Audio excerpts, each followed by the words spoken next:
Vaishali ji, are we recording this session? Okay, so let's start the introduction first. Um, all my colleagues, medical officers, जो जिन्होंने join किया है अभी और जो ज्वाइन करने वाले हैं, सबके मन में यही होगा कि महीने का पहला दिन है, हफ्ते का पहला दिन है और बारिश का मौसम शुरू है, इतने सारे पेशेंट्स हैं और बीच में साइकियाट्रिस्ट हमारा दिमाग खराब करने क्या कर रहा है?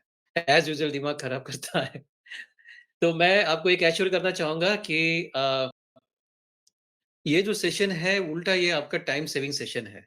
वैसे भी हमारे जो हेल्थ सेक्रेटरी सर जी के ऑर्डर के हिसाब से हमारा हर महीने में ट्रेनिंग सेशंस होता है डीएमएचपी के अंडर में और उसी ट्रेनिंग सेशन करिकुलम में सुसाइड प्रिवेंशन ये भी एक चैप्टर है।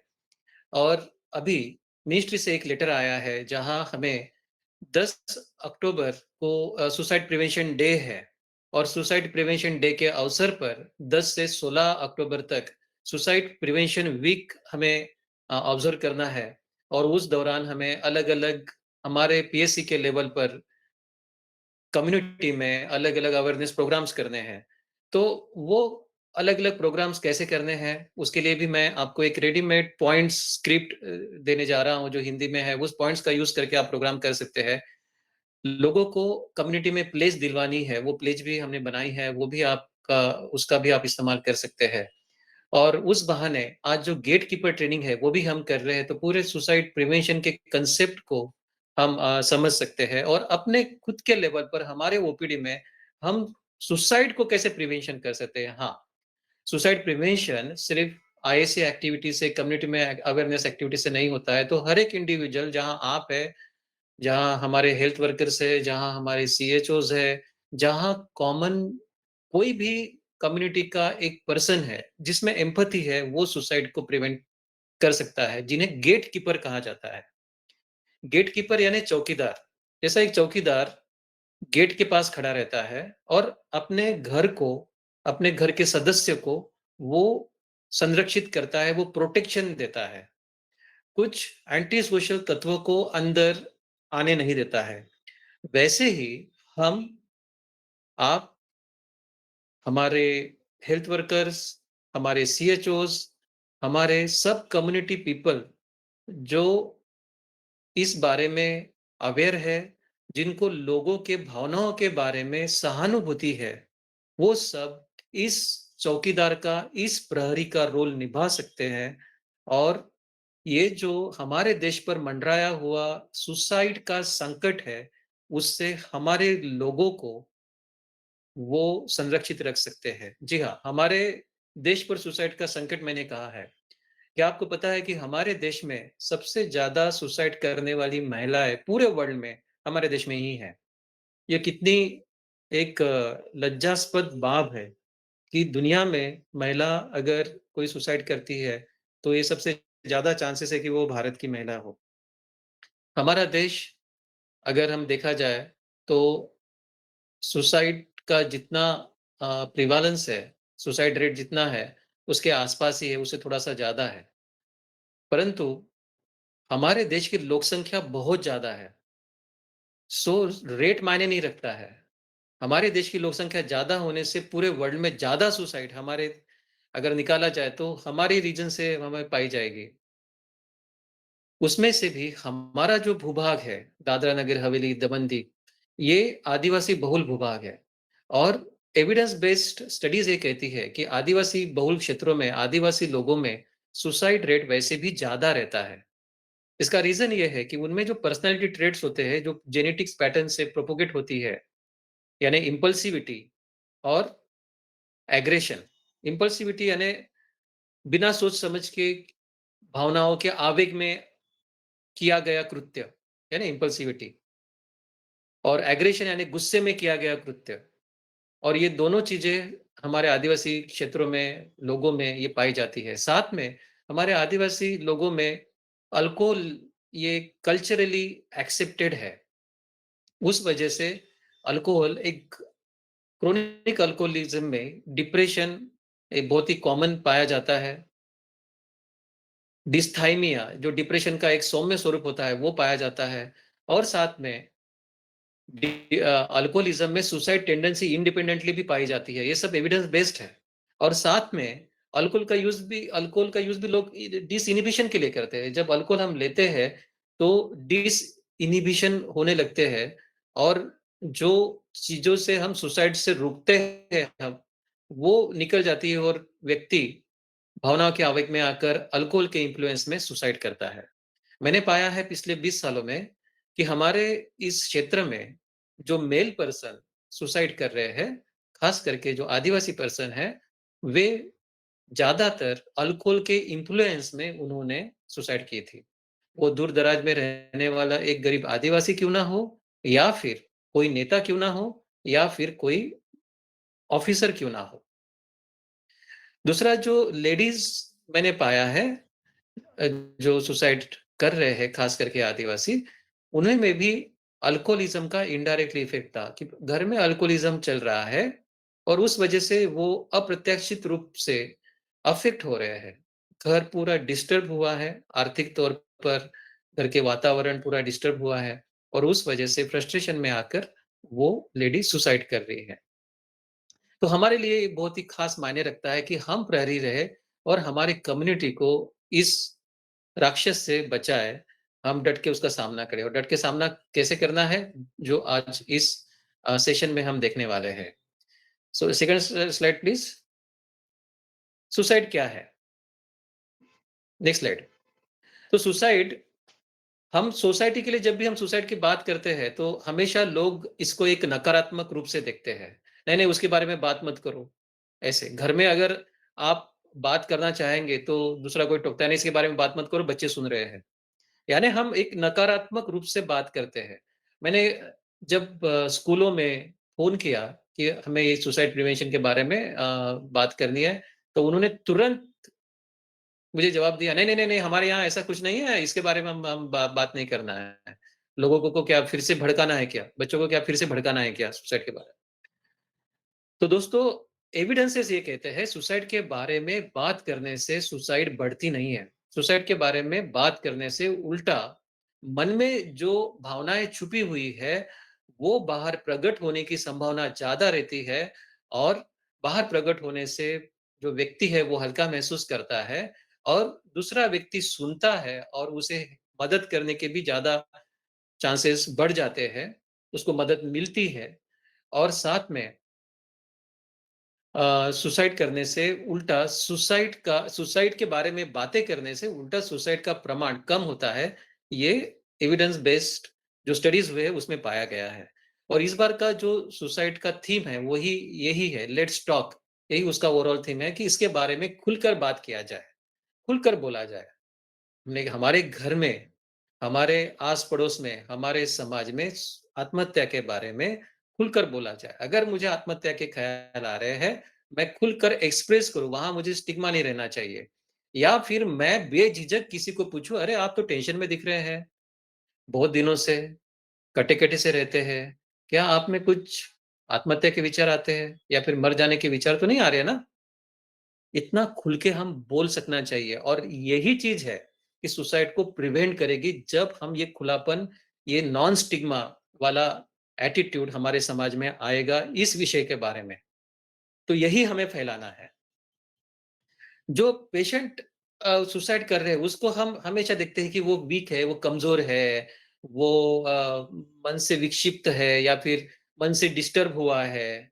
या फिर जो पेशेंट बोलता है कि ज़िंदगी मुझे जीना नहीं है, मुझे मर जाना है, मैं आत्महत्या कर रहा हूँ। तो हम समझते हैं ये तो धमकी दे रहा है, ये तो सिम्पैथी गेन कर रहा है, सहानुभूति गेन कर रहा है, ये तो फ़ायदा उठा रहा है। ऐसा नहीं है। कोई भी अगर किसी भी परिस्थिति में अगर ज़िंदगी को ख़त्म करने के बारे में या फिर आत्महत्या करने के बारे में बात कर रहा है, टेक इट वेरी सीरियसली। ऐसे एविडेंस बेस्ड थ्योरीज़ है कि हर जो इस व्यक्ति ने सुसाइड किया है, उसने कभी न कभी अपने ज़िंदगी के बारे में नकारात्मक विचार उसने प्रकट किए हैं। या फिर बहुतांश लोगों ने तो बोल भी दिया है कि मुझे ज़िंदगी जीनी ही नहीं है, बिल्कुल इच्छा नहीं होती है मुझे जीने की, जीने में क्या रखा है? या फिर मैं तो मर जाऊँगा या फिर मैं आत्महत्या करूँगा। आत्महत्या ये वर्ड नहीं आएगा परंतु ज़िंदगी के नेगेटिव कनोटेशन से उसे वो एक्सप्रेस करते हैं। तो ये हमें ध्यान देना होगा कि हर पेशेंट जो एक्सप्रेस कर रहा है उसको आप सीरियसली हमें लेना है, समाज ने सीरियसली लेना है। अच्छा पेशेंट के नज़र से ये तो समाज का हमारा नज़रिया सुसाइड के बारे में, पेशेंट का नज़रिया क्या है? ये बहुत ही इम्पोर्टेंट है।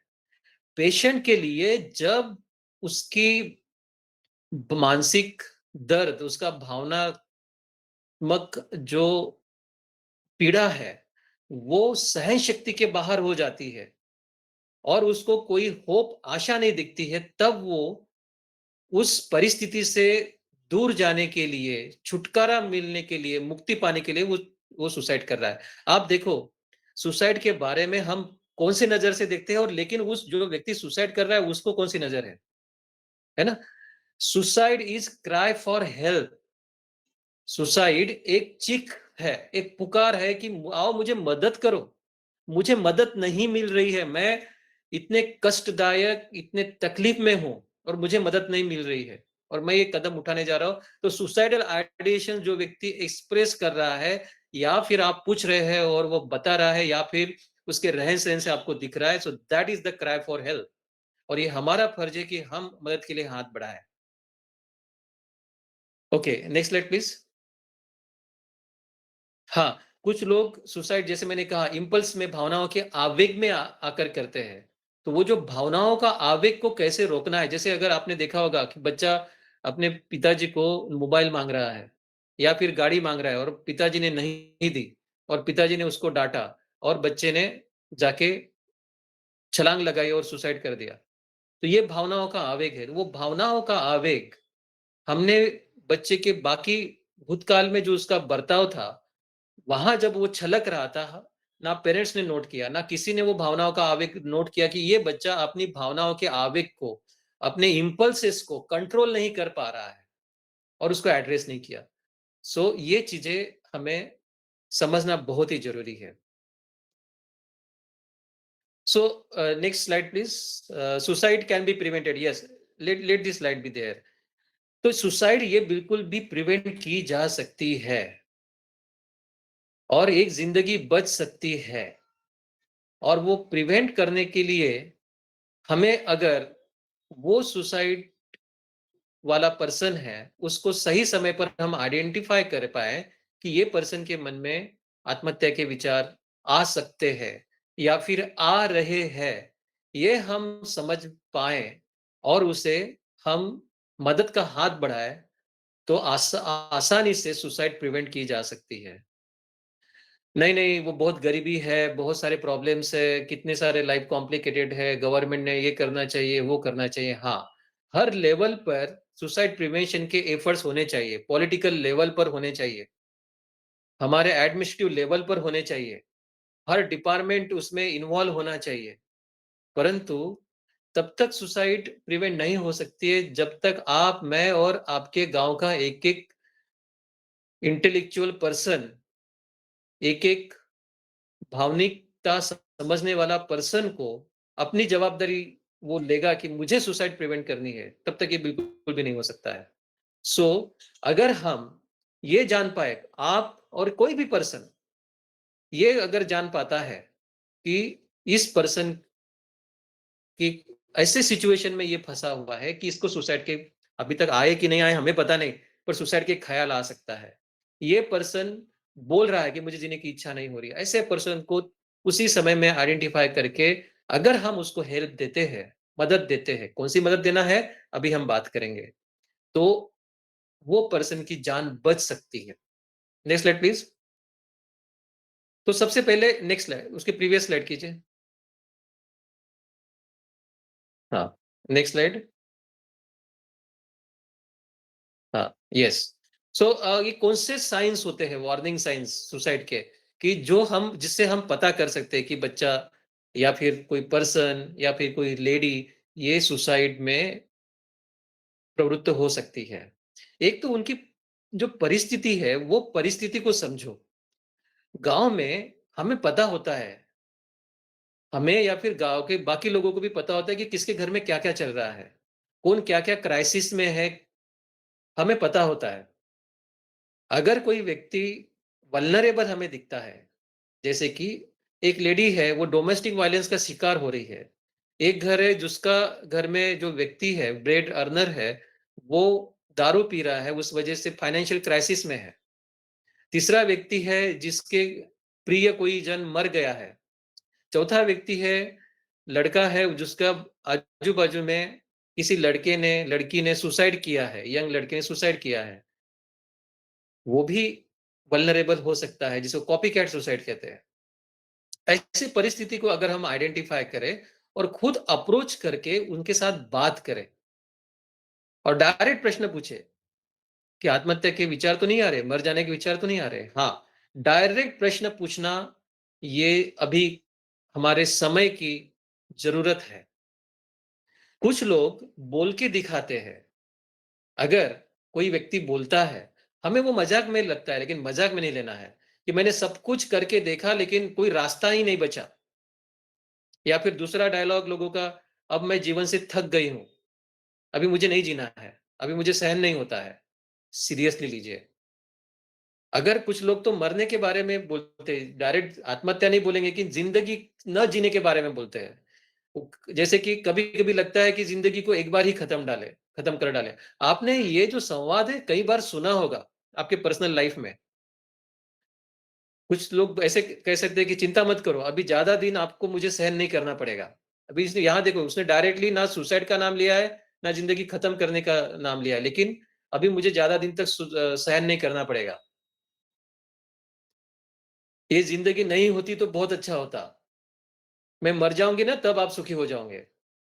ये जो कॉमन आम डायलॉग्स है, जो हम शायद रोज़मर्रा की ज़िंदगी में सुनते हैं, उसे सीरियसली लेना चाहिए। This is the cry for help. उनको इमोशनल हेल्प की ज़रूरत है। कैसे देना है हम आगे देखेंगे। कुछ-कुछ लोग ऐसे बोलते हैं कि ऐसी ज़िंदगी जीकर क्या फ़ायदा? ऐसी ज़िंदगी से तो मौत अच्छी है, मर जाऊँ तो अच्छा है। मेरे रहने ना रहने से क्या फ़र्क पड़ने वाला है? इन सबको हमने सीरियसली लेना चाहिए।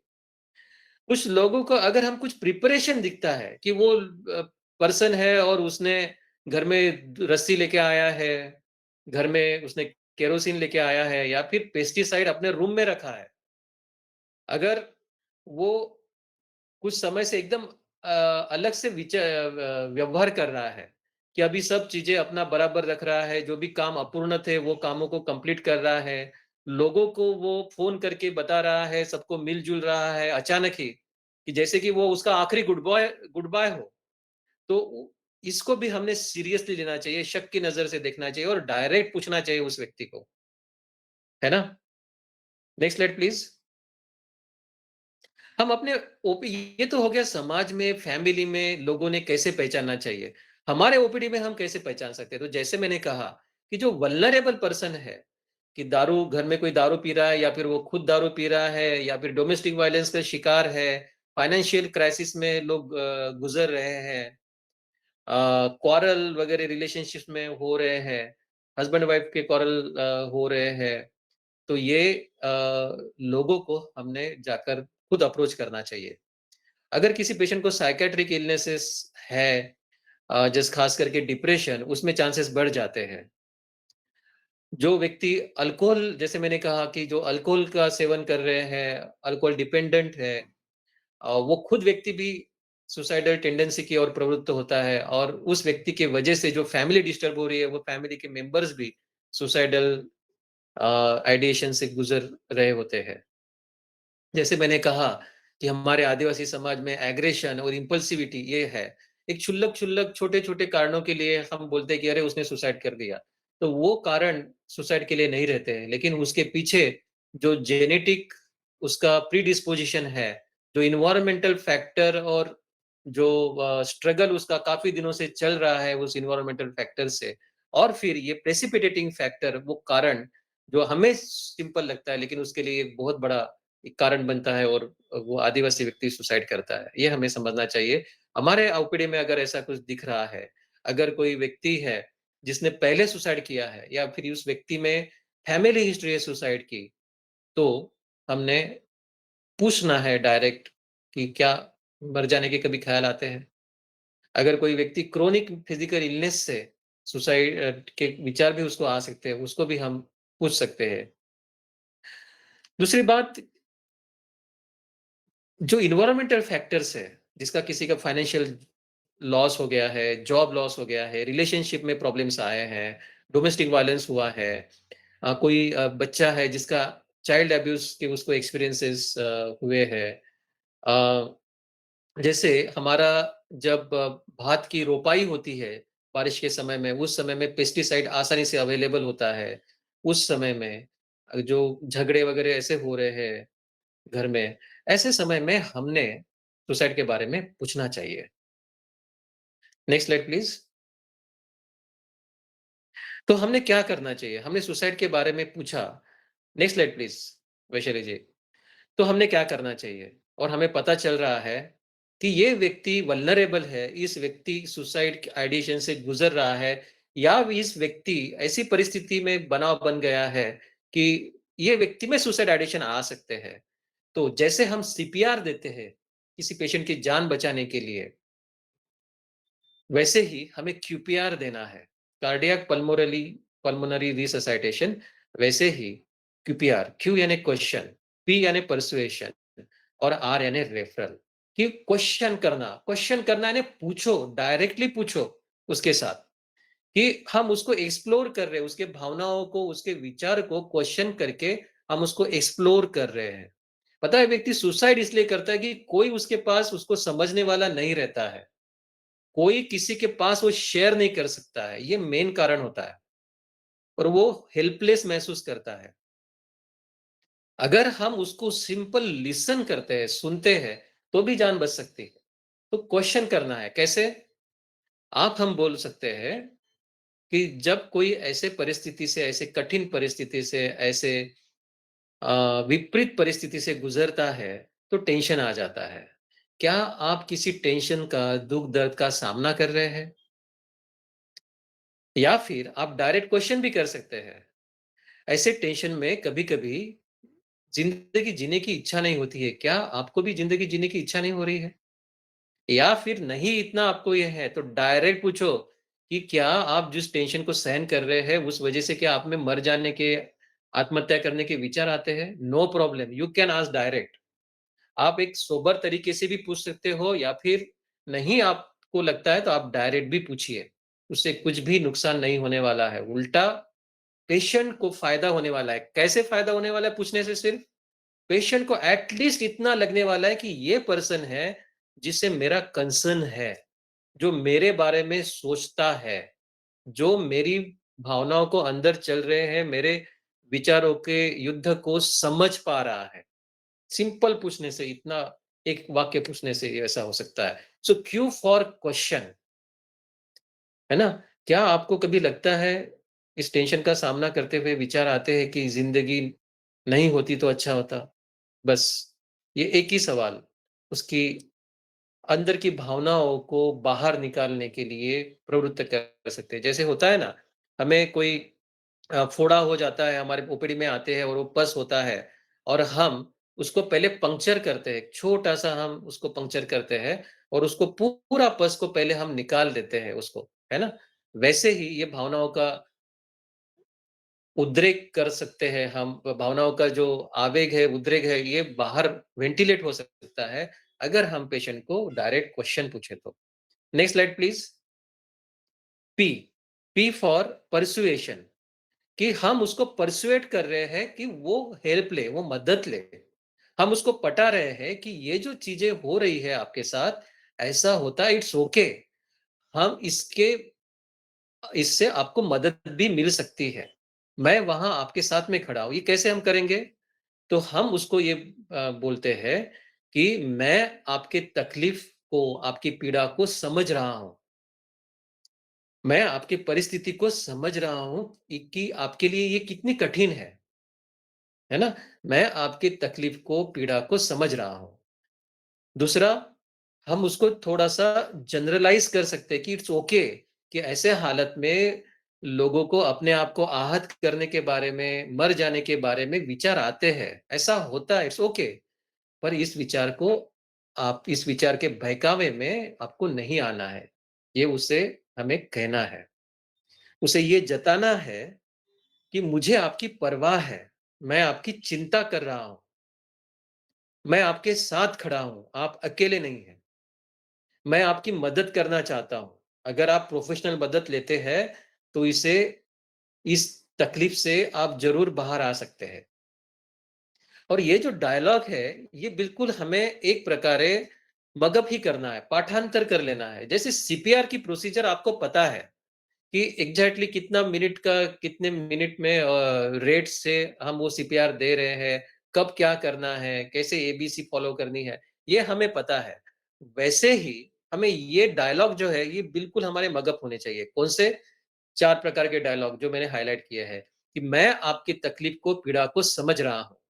मुझे आपकी परवाह है। मैं आपके साथ में खड़ा हूँ। आप अकेले नहीं हैं। मैं आपकी मदद करना चाहता हूँ। ये जो डायलॉग है ना, ये जान बचा सकते हैं। वो कुछ नहीं जाएगा, आपको कुछ करने की ज़रूरत नहीं है। वो आपको पैसे माँग रहा है, ना कुछ कर रहे हैं, ना ही आप उसको कुछ पैसे देने की एश्योरेंस कर रहे हैं, ना ही आप उसको घर में जाके परिस्थिति बदलने की कुछ आप उसको प्रॉमिस कर रहे हैं। आप ये सिर्फ़ जता रहे हैं कि उसके लड़ाई में आप उसके साथ में हैं, उसको समझ रहे हैं, उसकी लड़ाई में आप उसके साथ में हैं, उसको भावनिक आधार दे रहे हैं। भले ही आप कोई दूसरा आधार नहीं दे पा रहे, उसके भावनिक आधार दे रहे हैं, लड़ाई उसको लड़नी है ना? आप उसके साथ में हैं। बस ये जो चीज़ें हैं कि कोई मेरे साथ में है, कोई मुझे समझ सकता है, ये सुसाइड को प्रिवेंट कर सकती है, एक जान को बचा सकता है। ये एविडेंस बेस्ड है ना? मेडिकल में जो भी चीज़ें हम करते हैं, वो सब एविडेंस बेस्ड होता है। हम ऐसे ही फिलॉसफी नहीं झाड़ते। तो ये फिलॉसफी की बातें नहीं है। जो हम ये पर्सुएशन के बारे में जो 4 डायलॉग मैंने बताए हैं, ये फिलॉसफी की बातें नहीं है। ये किसी को खुश करने, सहानुभूति की बातें नहीं है, ये लाइफ सेविंग बातें हैं कि मैं आपकी तकलीफ पीड़ा को समझ रहा हूँ। मुझे आपकी परवाह है। मैं आपके साथ खड़ा हूँ। मैं आपकी मदद करना चाहता हूँ। बोलिए।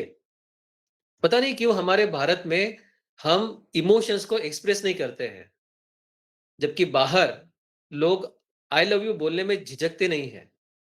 और हम अपनी पत्नी को भी या फिर हमारे गर्लफ्रेंड, बॉयफ्रेंड को भी आई लव यू कभी बोलते नहीं हैं। हमारा क्या ईगो सामने आता है पता नहीं है। तो अपनी भावनाएँ, अपनी सिम्पैथी को बोलना शुरू अपनी सहानुभूति को दिखाना, ये हमने करना चाहिए, खुले तौर पर करना चाहिए। मेरा बेटा अगर बड़ा है और उस बेटे को मैंने आई लव यू बोलना चाहिए कि बेटा आई लव यू, है ना? मैं कितना भी वो वाहियात होगा, कितना भी होगा कि बेटा आई लव यू। क्यों ना हम बोले, भावनाओं को प्रदर्शित करें। और वैसे ही आपके ओपीडी में जब पेशेंट्स आ रहे हैं, तो आपको ये 4 चीज़ें अगर आप बोलते हैं, तो पेशेंट को उसके ज़िंदगी में ऐसा लगता है कि कोई ऐसा व्यक्ति है, जो मुझे समझ रहा है। का क्योंकि बहुतांश लोगों को कोई समझने वाला ज़िंदगी में मिलता ही नहीं है, जो मेरा कंसर्न्ड ले रहा है और वो हमारे थेरेप्यूटिक साबित होता है। और वो पेशेंट फिर आप जब उसको गाइड करते हैं कि टेलीमानस को फ़ोन करो या फिर मनोचिकित्सा विभाग को मिलिए, तो वो आपको मानता है, आपकी बातें मानता है और आगे भी हमें इंटरवेंशन करना है, वो हम देखेंगे। Next slide please. So R for referral. जब हम रेफरल करते जा रहे हैं, क्यूपीआर का आर यानी रेफरल। जब हम रेफरल करते जा रहे हैं, हमें इन्फॉर्मेशन रहनी चाहिए कि टेलीमानस क्या है और आप सबको सबको इन्फॉर्मेशन है। परंतु ये मैं बता दूँ कि मेडिकल ऑफिसर से काफ़ी कम टेलीमानस के कॉल आते हैं, ना के बराबर टेलीमानस के कॉल आते हैं। आपको टेलीमानस के कॉल करने ही करने हैं, एक बात ध्यान में रखिए। आपके ओपीडी में अल्कोहल का पेशेंट आता ही होगा, आपके ओपीडी में हेडेक की लेडीज़ आती ही होगी, आपके ओपीडी में सोमैटिक कंप्लेंट्स की लेडीज़ आती ही होंगी। और बहुतांश ऐसे कहा गया है कि 20% जो ओपीडी पेशेंट्स होते हैं, वो साइकियाट्रिक इलनेस या फिर साइकियाट्रिक मेंटल इल हेल्थ से गुज़र रहे होते हैं। और उनका इलाज जो है, साइकियाट्रिक इल हेल्थ है, अस्वास्थ्य है, उनका इलाज आपकी दवा-गोली से आपके नहीं होता है। आपके पास उसकी दवा-गोली नहीं है, इसका मतलब आप उसका इलाज नहीं करेंगे, ऐसा नहीं है। ये आपकी जवाबदारी है कि गवर्नमेंट का टेलीमानस हेल्पलाइन है, उसको आप यूटिलाइज़ करें, जहाँ प्रोफ़ेशनल वहाँ बैठे काउंसलर है, साइकोलॉजिस्ट है, वहाँ सोशल वर्कर है, वहाँ साइकियाट्रिस्ट है, उनको यूटिलाइज़ करें। 14416 पर उनको कॉल लगाने दीजिए, उसके पास मोबाइल होगा, उससे मोबाइल से, आपके मोबाइल से या फिर आपके असिस्टेंट के मोबाइल से कॉल लगा कर दीजिए और उसको बात करने को बोलिए। दूसरी बात, अगर पेशेंट सुसाइड कर रहा है, अटेम्प्ट कर रहा है और वो मान नहीं रहा है, तो ये इमरजेंसी है। ये मेडिकल इमरजेंसी है। कोई पेशेंट को अगर चेस्ट पेन हो रहा है और आपको लग रहा है कि ये हार्ट अटैक हो सकता है, तो आप उसको प्राइमरी एड देके जो आप कर सकते हैं, वो करके तुरंत आप 108 कॉल करके आप उसको रेफर करेंगे। वैसे ही कोई पेशेंट्स है जो सुसाइड अटेम्प्ट करने जा रहा है, जो बिल्कुल भी मान नहीं रहा है, तो आपको ये इमरजेंसी मेडिकल इमरजेंसी समझना चाहिए, 108 पे कॉल कीजिए, उसके रिश्तेदार को बुलाइए और वो उसको कैज़ुअल्टी में भेजिए, चाहे वो रात हो या फिर कुछ भी समय हो। वो इमरजेंसी है, उसको एज़ इमरजेंसी हमने ट्रीट करना चाहिए। वो आगे देखेंगे कि कैसे करना चाहिए। Next slide please. तो हमने देखा कि हम क्यूपीआर कैसे दें। लेकिन कुछ चीज़ें हमें बिल्कुल भी नहीं करनी है, जो हम बार-बार बहुत गलती करते हैं। सिर्फ़ हम मेडिकल ऑफ़िसर नहीं, तो मैंने काफ़ी सारे बहुत बड़े-बड़े लोगों को बड़े-बड़े मंच पर बात करते हुए, एक्सपर्ट्स को बात करते हुए देखा है, सुसाइडल प्रिवेंशन के प्रोग्राम्स के मौके पर और वो फालतू की बातें, फिलॉसॉफिकल बातें वहाँ झाड़ते हैं। ये बातें बिल्कुल नहीं होना चाहिए। सुसाइड प्रिवेंशन के लिए ओनली एविडेंस बेस्ड बातें काम में आती है। हमें बिल्कुल भी जजमेंटल नहीं होना चाहिए। हमारे बोलने में वो हमारा जजमेंट बिल्कुल छलकना नहीं चाहिए। अरे यार! कितना कमज़ोरी जैसी फालतू बात करते हैं मर जाने की। मुझे पता नहीं था कि तू इतना कमज़ोर है। नहीं, वो तुम्हारे लिए फालतू बात होगी। तुम्हारे लिए वो कमज़ोरी जैसी बात होगी, लेकिन उसके लिए बहुत बड़ी बात है, ज़िंदगी-मरण के लिए उसने वो निर्णय लिया है, ज़िंदगी को खत्म कर कुछ साधारण निर्णय नहीं है। टेक इट वेरी सीरियसली और वो आपके लिए भी बहुत बड़ी बात होनी चाहिए वो। ये आपने समझना चाहिए कि ये व्यक्ति में इतना बड़ा दर्द वो सहन कर रहा है, तब जाके इसने कोई डिसीज़न ऐसा लिया होगा और वो सुसाइडल आइडेशंस की बातें वो एक्सप्रेस कर रहा है। ऐसा करते हुए तेरे को शर्म नहीं आई? तेरे को माँ-बाप का ख़्याल नहीं आया? तेरे को बीवी-बच्चों का ख़्याल नहीं आया? अरे भगवान के बारे में सोचता। आत्महत्या पाप है, भगवान माफ़ नहीं करेंगे। ये फालतू बातें छोड़ दो। बिल्कुल ऐसी बातें नहीं बोलना चाहिए। अरे बीवी-बच्चों से परेशान होगा तभी तो वो कर रहा होगा। या फिर उसको ऐसा लगा फिर से आपके बोलने से ऐसा लगेगा कि कितना मैं एकदम हीन-दीन हूँ कि मैं मेरे बीवी-बच्चों की भी कदर नहीं कर पा रहा हूँ। कितना मैं कमज़ोर हूँ कि मैं अपने माँ-बाप को भी समझ नहीं माँ-बाप की भी मैं सेवा नहीं कर पा रहा हूँ या फिर उनके बारे में भी मैं नहीं सोच पा रहा हूँ। उल्टा आप उसके पेन पर, जख्म पर नमक छिड़क रहे हैं। उल्टा और उसको आप खिन-दिन कर रहे हैं, वो ज़रूर आत्महत्या करेगा। बहुत बड़े-बड़े अपने आप को तोफ़-खान समझने वाले लोग ऐसे सहानुभूति जताने के लिए ऐसे ही करते हैं। मेरे पास सुसाइडल आइडेशंस के जब पेशेंट्स आते हैं, वो बात मुझसे करता है कि साहब आज मुझे ऐसे लगता है कि ज़िंदगी में कुछ रखा नहीं और मर जाने के ख़्याल आ रहे हैं साहब। एक समय ऐसा था कि मैं लोगों की काउंसलिंग करता था और लोगों को मैं बोलता था कि अरे ये सुसाइड क्यों करना है, फालतू क्यों करना है, ज़िंदगी जीना है, ऐसा करना है, वैसा करना है, ज लाइफ़ इज़ ब्यूटीफुल। अरे लाइफ़ इज़ ब्यूटीफुल वो आपके लिए होगी उस समय में, उसकी लाइफ़ ब्यूटीफुल नहीं है तब उसको ऐसे ख़्याल आ रहे हैं। यहाँ दूर रह के बहुत हम ये बोल सकते हैं कि फिलॉसफी झाड़ सकते हैं और बहुत मोटिवेशन दे सकते हैं। जब हम पे गुज़रती है तब समझता है ना? तो हम पे गुज़रती है तो हमें भगवान करे हम पे ना गुज़रे, ऐसा समय ना आए परिस्थिति ना बने और ना ही हमारी भावनिक मेंटल मेकअप ऐसे बने। परंतु हम दूसरे को अपने को रखकर उसके दर्द को ज़रूर समझ सकते हैं, जिसे हम एम्पैथी कहते हैं।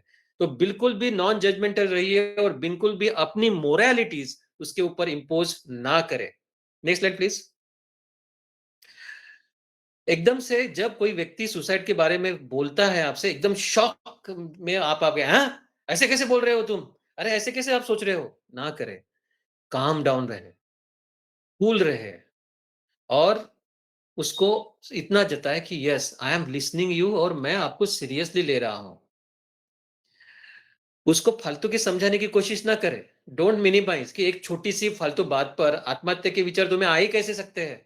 अरे इतनी सी बात है, मैंने बहुत लोगों को हँसते हुए देखा है जब एक आदिवासी व्यक्ति एक छोटे कि बीवी ने खाना नहीं बनाया उस दिन उसके लिए आत्महत्या कर रहा है, वो तो मर गया और बाकी लोग हँस रहे हैं, जब उसके बारे में डिस्कशन हो रहा है। एक के मुर्गी ने दूसरे के घर में अंडा दिया और वो अंडे को वो दूसरे के घर वाले लोगों ने खा लिया और इस लेडी ने झगड़ा करके आत्महत्या की। लोग हँस रहे हैं। अरे! हमारे लिए हँसने की बात हो गई, लेकिन वो अंडा उसका किसी ने छीना है, जो उसके मुँह का निवाला था, वैसे ही ज़िंदगी में उसके जो उसका कम्फ़र्ट है, वो ज़िंदगी ने विपरीत परिस्थिति ने उसका छीना है और अंडा वो बहाना बन गया।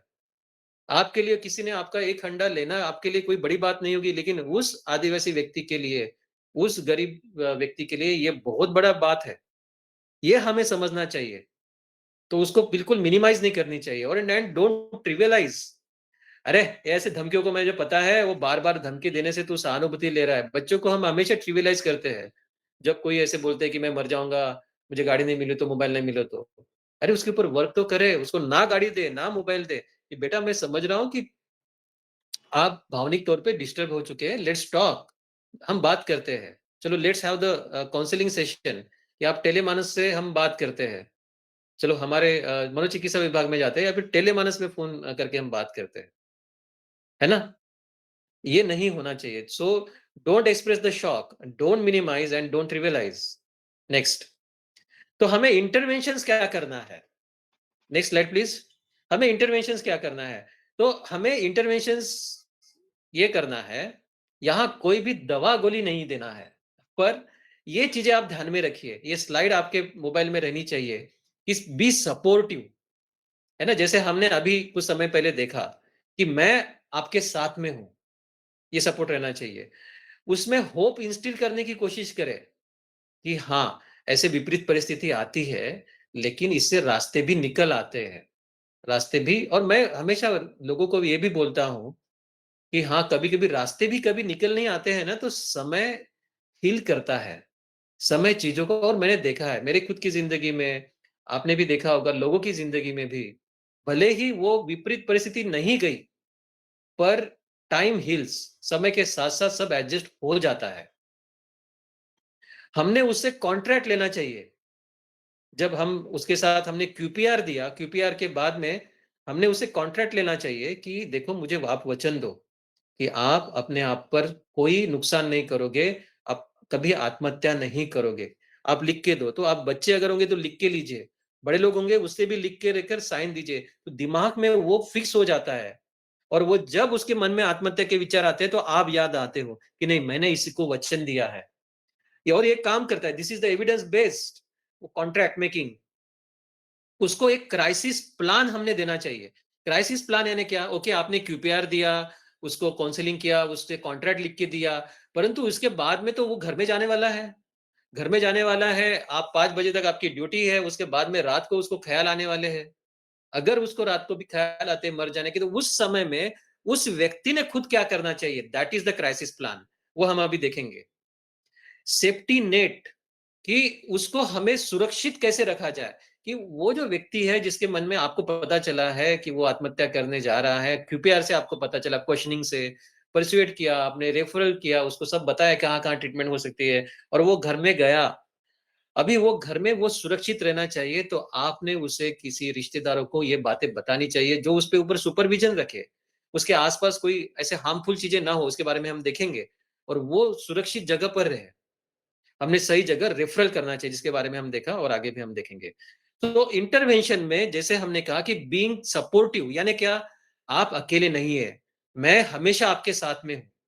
इस टेंशन का सामना करने के लिए मैं आपकी मदद करना चाहता हूँ। जो मैंने 4 आपको डायलॉग बताए थे वही डायलॉग आप बिल्कुल आपके मन में फिक्स कर लीजिए। ये डायलॉग किसी की ज़िंदगी बचा सकते हैं। ये आपके लिए डायलॉग हो सकता है लेकिन उस व्यक्ति के लिए ये संजीवनी हो सकती है। इंस्टिलिंग होप जो दूसरा हमारा ट्रीटमेंट है, इंस्टिलिंग होप कि उसमें एक होप दे। कि आपकी समस्या कितनी भी कठिन लगती हो, पर इससे बाहर आने के रास्ते भी है, चाहे थोड़ा समय लगे। आप उसकी परिस्थिति को नहीं बदलने वाले हो, आप उसको ना फाइनेंशियल मदद करने वाले हो, पर आप उसको इमोशनल सपोर्ट कर रहे हैं कि होगा, आप उसकी रिस्पॉन्सिबिलिटी उसे ही दे रहे हैं, अपने परिस्थिति का मात करने के लिए और एक होप आप जनरेट कर रहे हैं, आशा की किरण दिखा रहे हैं। दूसरा बिल्डिंग कॉन्ट्रैक्ट तीसरा बिल्डिंग कॉन्ट्रैक्ट इसके बारे में कि आप उससे लिख के लीजिए, वचन लीजिए कि मैं जब तक समस्या का हल नहीं निकलता है, तब तक मैं कोई भी आत्मघाती कृत्य नहीं करूँगा, आत्महत्या नहीं करूँगा, अपने आप को नुकसान नहीं पहुँचाऊँगा। देन क्राइसिस प्लान जो हमने देखा, इसको थोड़ा-सा डिटेल में देखते हैं क्राइसिस प्लान। तो क्राइसिस प्लान में हम क्या कर रहे हैं, उसको हम एक प्लान दे रहे हैं कि उसके मन में जब ख़्याल आता है, तो उसने क्या करना चाहिए। तो उसके मन में जब ख़्याल आता है, तो उसने अपने सुसाइडल थॉट से खुद को डिस्ट्रैक्ट करना चाहिए। डिस्ट्रैक्ट कैसे करना चाहिए कि वो अपने आप को किसी एक्टिविटीज़ में वो बिज़ी रखे। कोई भी घर का काम करे, निकाले और वो काम में बिज़ी रहे। जब हम काम में बिज़ी रहते हैं, तो मन में सुसाइड के विचार या फिर कोई भी नकारात्मक विचार उस समय में ज़्यादा प्रभावकारक नहीं होते हैं। या फिर वो काम करे जो उसको उसमें मज़ा आता है। वो गाना सुने, गाना गुनगुनाए ज़बरदस्ती से या फिर उसको खाना पसंद है, खाना खाए। चाय पसंद है, चाय बनाकर पिए। कि एक बहुत बड़ा मैंने एक वीडियो देखा था सिंपल सा कि एक व्यक्ति था और वो सुसाइड करने निकल रहा था और वो व्यक्ति ने बोला कि ओके आप सुसाइड करो, बिल्कुल करो, चलो लेट्स हैव द कॉफी। एक कप कॉफी पियो और फिर सुसाइड करो। वो कॉफी वहाँ वो होटल में जाके बाजू के होटल में जाके बैठना, वहाँ बैठकर वो कॉफी की चुस्कियाँ लेना, वो सुसाइड के इम्पल्स को वो उसका पूरा चला जाता है और then he don't want to suicide. एक जो लहर होती है इम्पल्स की, जैसे मैंने कहा कि भावनिक आवेग है, वो लहर जैसा आता है, उठता है, उठता है, उठता है और फिर कम भी हो सकता है। तो उस टाइम को निकालना इसलिए वो डिस्ट्रैक्ट करना ज़रूरी है, ये पेशेंट को बताना है। पेशेंट को आप बोलिए कि आप फिज़िकल एक्सरसाइज़ वो कर सकता है, वो रिलैक्सेशन टेक्निक्स कर सकता है, सिंपल वॉकिंग एक्सरसाइज़ कर सकते हैं, जिससे उसका मूड जो है इम्प्रूव हो जाए। और ऐसा होता है। मैं खुद जब भी स्ट्रेस में आता हूँ, तो मैं एक्सरसाइज़ करने लगता हूँ। अपने आप को जब मैं पेन देता हूँ, तो पता नहीं क्यों एंडोर्फिन रिलीज़ होता है और मन बहुत अच्छा लगता है और एक्सरसाइज़ के बाद में फ्रेश भी लगता है। पेशेंट जब ऐसा उसको लगता है कि कोई अपने भावनाओं का उद्रेक हो रहा है और सुसाइडल आइडेशंस आ रहे हैं, बस कागज़ पेन लेके अपने भावनाओं को उस कागज़ पर उतारना है। डायरी वो लिख सकता है। जिससे वो भावनाएँ एक्सप्रेस हो जाएगी। वो जो उद्रेक है, वो वेंटिलेट हो जाएगा और वो पेशेंट की जान बचा सकता है, वो समय को निकाल सकता है। पेशेंट को सेल्फ टॉक देना है क्योंकि पेशेंट ने आपको एक वचन दिया, आपने कॉन्ट्रैक्ट लिख के देना है कि I have promised not to hurt myself कि मैंने प्रॉमिस दिया है, मैंने वचन दिया है कि मैं बिल्कुल सुसाइड नहीं करूँगा, मैं आत्मघाती कोई भी कृत्य नहीं करूँगा। उसको आप बोले कि ऐसे समय में वो तुरंत अपना किसी रिश्तेदार या फिर वहाँ वो मौजूद नहीं है तो फ़ोन करे, उसके साथ बात करे, जो उनको समझता है, उनकी भावनाओं को समझता है। आप उसको बोल सकते हैं कि 24/7 टेलीमानस हेल्पलाइन उसके लिए ही बैठी है, लोगों को भावनिक आधार देने के लिए बैठी है। 14416 को डायल करना है उसमें अपनी भाषा को चयन करना है और दादरा नगर हवेली दमन दीव का चयन करना है 24/7 हमारे काउंसलर वहां बैठे हैं वहां साइकोलॉजिस्ट वो रेफर हो सकता है साइकेट्रिक सोशल वर्कर रेफर हो सकता है साइकेट्रिस्ट से रेफर हो सकता है तो ये क्राइसिस प्लान हमें पेशेंट को देना होगा उनको बताना होगा कि उस समय में क्या करना है जब ऐसा मन में भावनाएं आती है पेशेंट को हमें एक संरक्षित कवच में भी रखना पड़ेगा एक सेफ्टी नेट भी करना कैसे कि एक तो उसका लिथल मीन्स जो है, जैसे पॉइज़न घर में है या फिर कोई दोरी है या फिर कोई इलेक्ट्रिक का सामान या फिर केरोसिन वगैरह ऐसी चीज़ों को घर से गायब कर दो। उनके रिश्तेदारों के साथ बात करो और ये चीज़ों को बाहर करो। रिश्तेदारों के साथ बात करो कि इसे अकेला ना छोड़े। हमेशा वो सुपरविज़न में रहे, उसके साथ बात करते रहे और उसे पता होना चाहिए पेशेंट को कि जब भी मेरे मन में ऐसे कोई ख़्याल आते हैं, तो मुझे कहाँ फ़ोन करना है, कहाँ हेल्प लेनी है। वो 14416 पे फ़ोन कर सकता है, टेलीमानस से हेल्प ले सकता है। वो आपके पास ओपीडी में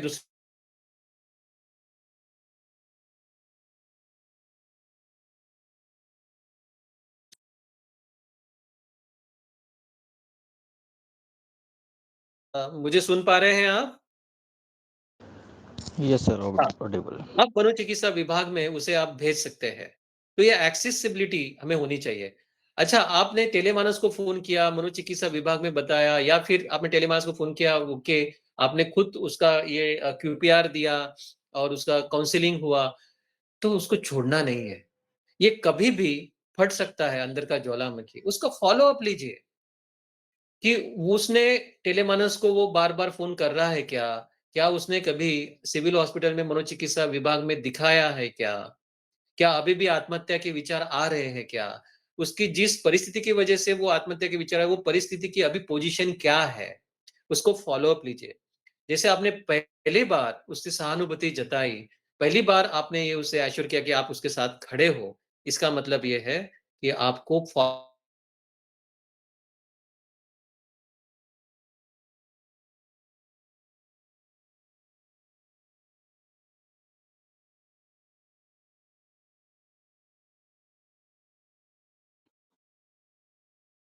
मेरा डिसकंटिन्यू हो रहा है। मेरा आवाज़ अभी आ रहा है?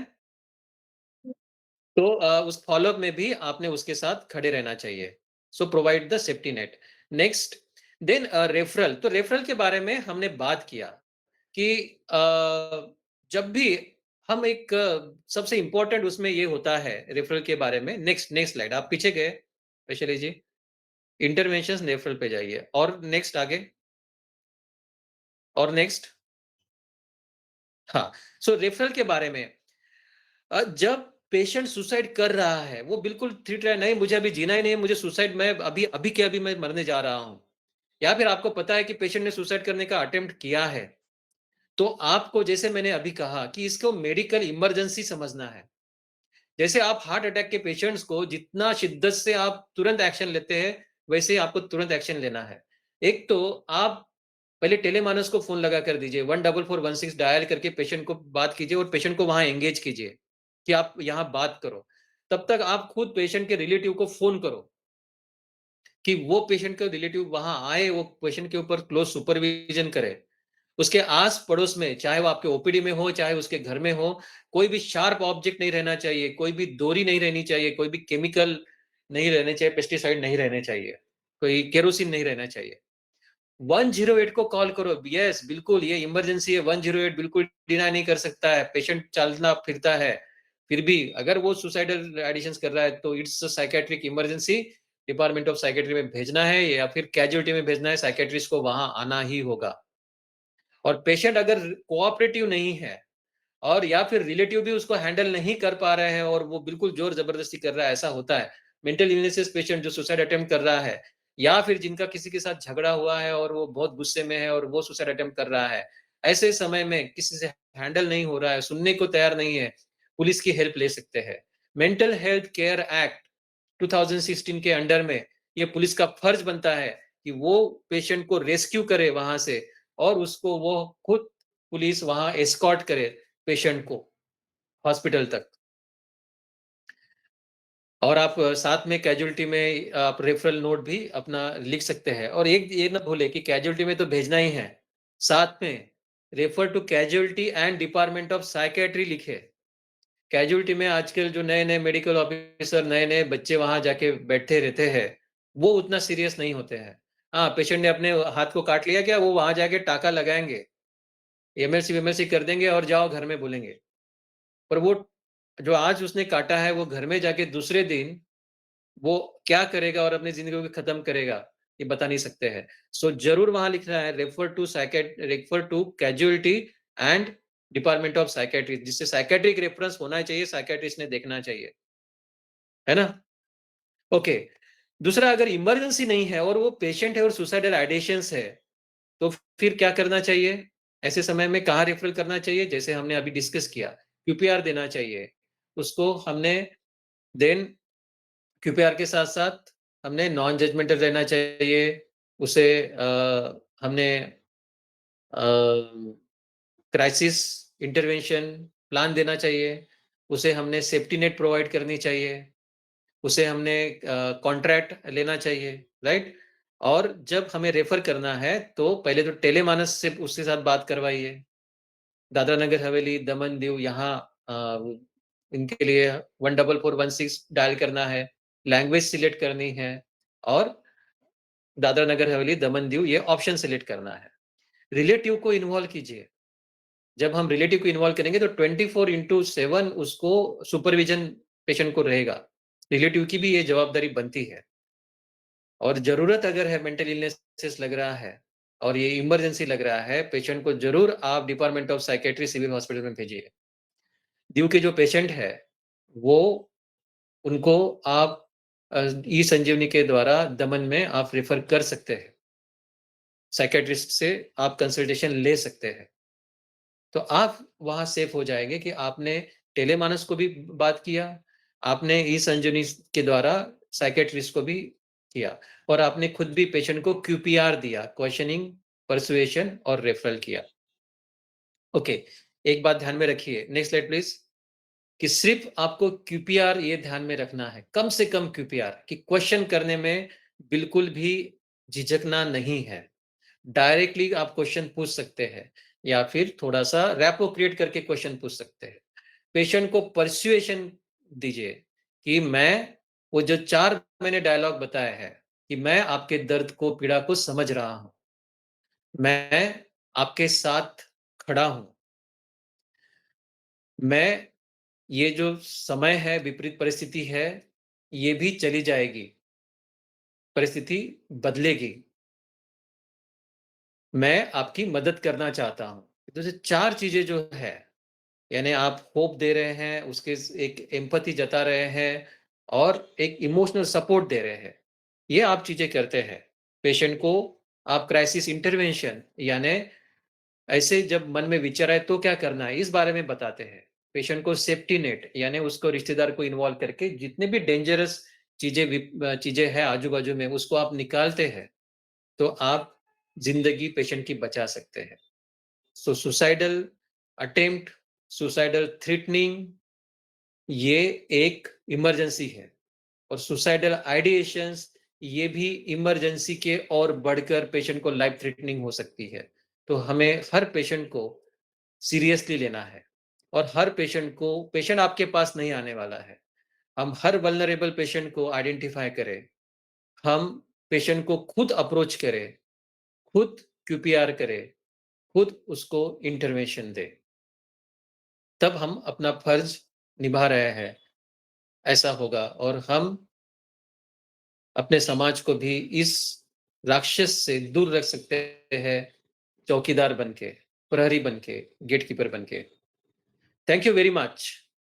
साथ में वैशाली जी ने आपके ग्रुप पर एक स्क्रिप्ट दिया होगा। ये जो स्क्रिप्ट है आप ओपन कर सकते हैं वैशाली जी ये स्क्रिप्ट? ये जो स्क्रिप्ट है ये हिंदी में हमने बनाया है और ये बहुत ही आसान है और जो लोगों के कंसर्न होते हैं सुसाइड के बारे में, सुसाइड प्रिवेंशन के बारे में, सुसाइड के बारे में बात करने के बारे में, वो सब मुद्दे इसमें हैं। समझने की ज़रूर जैसे ही है और इस स्क्रिप्ट के बाद में आखिरी में सुसाइड स्टॉप सुसाइड प्लेस दिया है। तो जैसे मैंने कहा मिनिस्ट्री का वो लेटर है कि हमें हर पीएससी पर कम्युनिटी के हर अंगों में हमें अवेयरनेस प्रोग्राम करना है। तो 10 तारीख से लेके 16 अक्टूबर के दौरान आप किसी भी दिन हो सके तो 10 तारीख को ही क्योंकि उसी दिन सुसाइड प्रिवेंशन डे है। सुसाइड प्रिवेंशन वीक 10 से 16 के दौरान है। किसी भी दिन सूटेबल दिन एक प्रोग्राम आप पहले ही फिक्स कीजिए कम्युनिटी में खास करके ये जो स्क्रिप्ट दिया है इसको आप पढ़ लीजिए। खुद का भी आपका नॉलेज, आपकी एक्सपर्टी वहाँ आप जोड़ सकते हैं, इसका आधार ले सकते हैं इस स्क्रिप्ट का और आप ये अवेयरनेस प्रोग्राम वहाँ कर सकते हैं।